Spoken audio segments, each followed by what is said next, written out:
Greetings, beloveds. This is Amy Karen Johnson, aka Cosmic Earth Amy. I am here with you with a video after a long time of no videos. I apologize if that has been disappointing to you. I hope that this video comes as a welcome surprise to you. I cannot guarantee that I will be doing a lot of videos because I have been called into some fairly worldly work recently, not only with my full-time job, but also with my homeowners association. I know a lot of people avoid that kind of thing at all costs, and I completely understand why, but it was important to me to serve and to provide what expertise I have to help the neighbors I have around me. Also, I want to share in this update that I have been embarking upon self-realization fellowship lessons by Paramahansa Yogananda.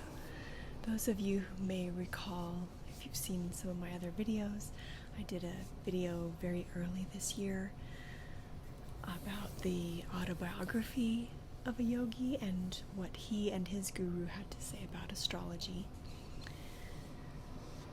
And if you're even more familiar than that with Paramahansa Yogananda, you may know that these courses are confidential and they're not supposed to be shared. However, the back of this one says, note, this introduction, it is an introduction, highest achievements through self-realization may be freely shared with anyone interested as long as it is kept in its original form with the SRF address and contact information intact. So here is that contact information. Oh, sorry, it's a little hard to read, but especially the website would probably be helpful. www.yogananda.org.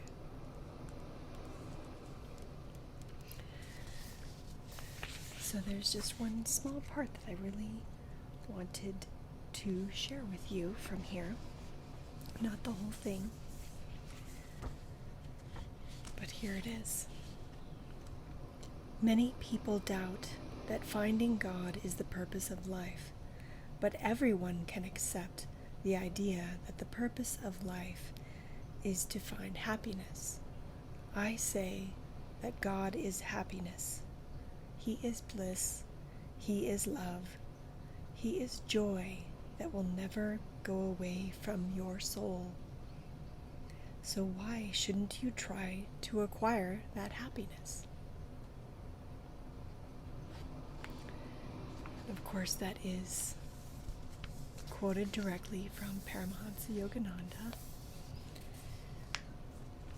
And it is worth noting that he often said he when he spoke of God, I think primarily because, perhaps two reasons, because there was not such a distinction in Hindi or Bengali, his native languages. I may be mistaken about that, but I believe I heard that somewhere. The other reason may be that he brought much of Eastern religion and spirituality to the West, primarily California, but throughout the United States. And I believe he was trying to help draw the connection between Hinduism and Christianity in many ways. And of course, Christianity speaks of the Father. And so I think he used that pronoun oftentimes to, help to make that connection more obvious for those who were prone or disposed, had a preference for Christianity, or at least had that background. However, in his autobiography, he has many parts where he talks about the Divine Mother. He found the Divine Mother to be very sought after. He did seek her in many instances, very comforting. And so I know that he saw God as more than just male, more than just female.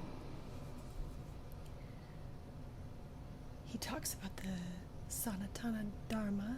I think there are different ways of emphasizing that, but that's generally it. And it basically means the eternal religion and points to the common thread among all religions as being that part that is true in all religions. The formless aspect of God, often called Shakti in Hinduism, can also be understood using the word the Force, as known in Star Wars. So that is another way of understanding God as well. God can take on all different aspects, forms, and formlessness.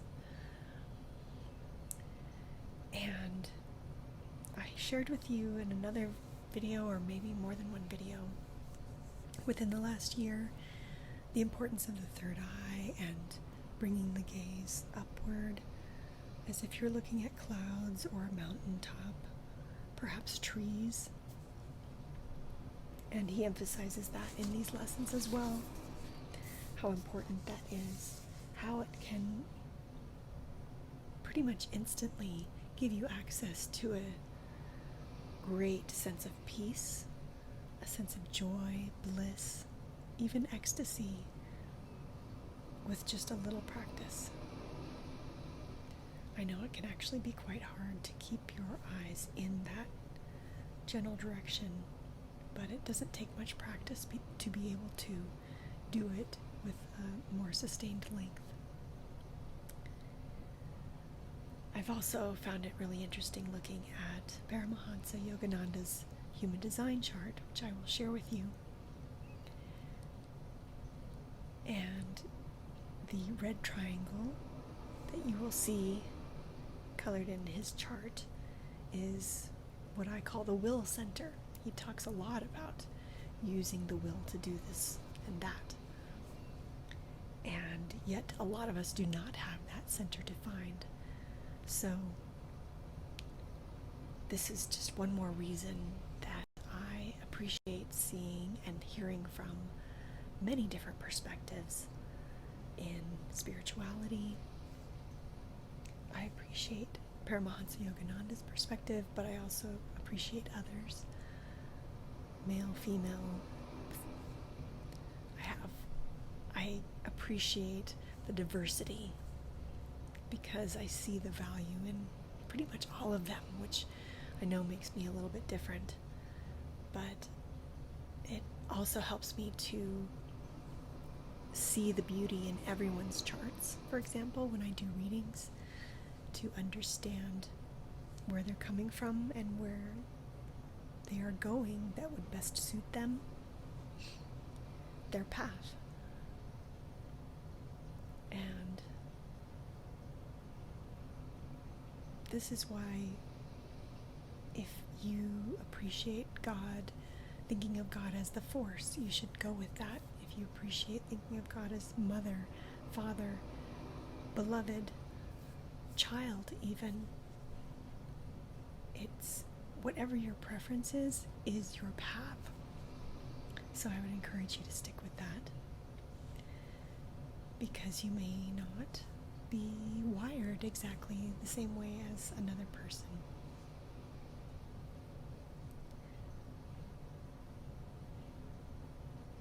He also talks about hearing the sound Om, spelled either A-U-M or O-M, through the right ear. And he has the channel defined that is associated with the right ear. I personally have the channel on both sides for both ears defined in my chart, so I am not going to focus primarily on my right ear. And I will show you which one that was. When I show you the chart, it will be the one that's on the left side as you're looking at it, but it's as if Paramahansa Yogananda was looking out at you, and so of course his right side would be on your left as you look at it.